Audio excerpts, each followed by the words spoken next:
Friends, आज मी बनवलेले आहे एकादशी निमित्त साबुदाण्याचे पदार्थ म्हणजे साबुदाण्याचे खीर, साबुदाण्याचे वडे, साबुदाण्याचे बॉल, साबुदाण्याचे रोल आणि साबुदाण्याचे मेंदूवडा आकाराचे साबुदाण्याचे वडे बनवलेले आहेत।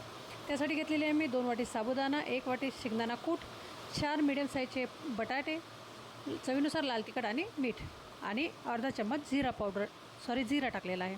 हे छान मिक्स करून घ्यायचं आहे आणि याचे गोळे तयार करून घ्यायचे आहेत।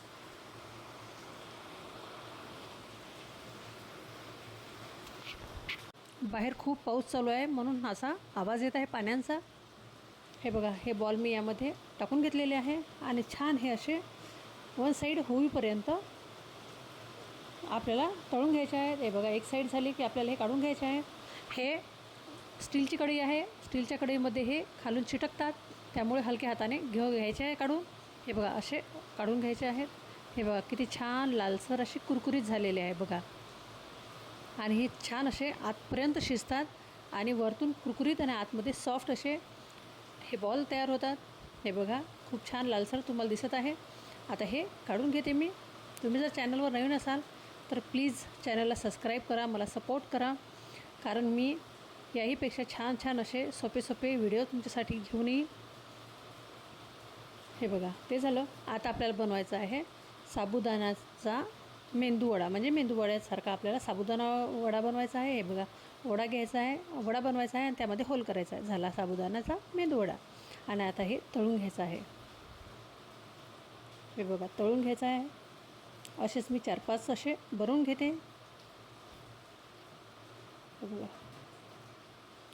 होल करून घ्यायचा आणि हे छान असे परतून घ्यायचे आहे। हे बघा, वन साईड झालेले आहेत। आता याला पलटून घ्यायचं आहे।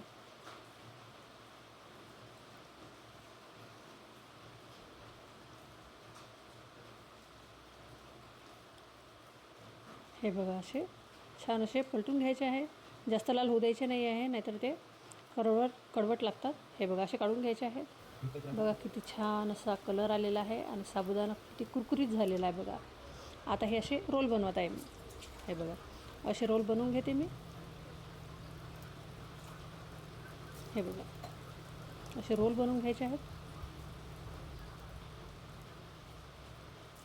आता बनवणार आहे मी खीर। खीरसाठी मी घेतलेले आहे 2 चम्मच तूप, मोठा 2 चम्मच तूप घेतलेला आहे।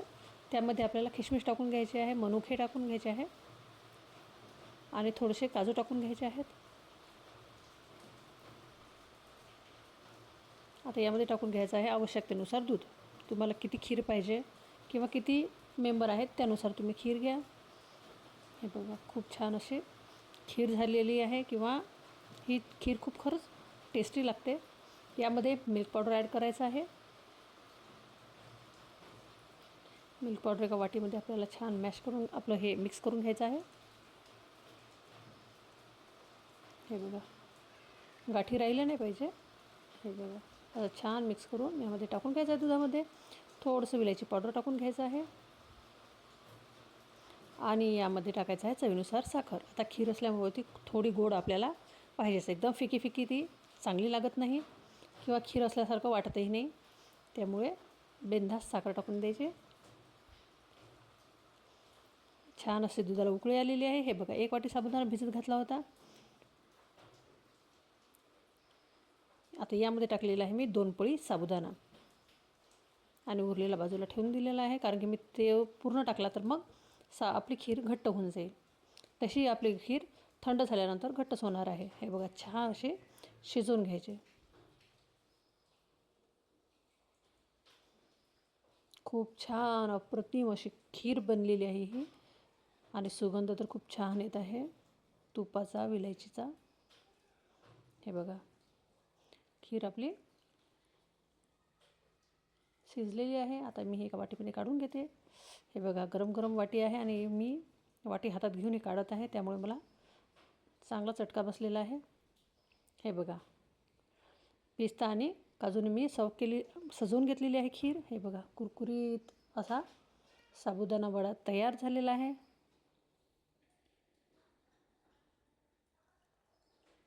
व्हिडिओ जर आवडला असेल तर लाईक, कमेंट आणि सबस्क्राईब करायला विसरू नका। हे बघा, खूप छान अशी खीर तयार आहे.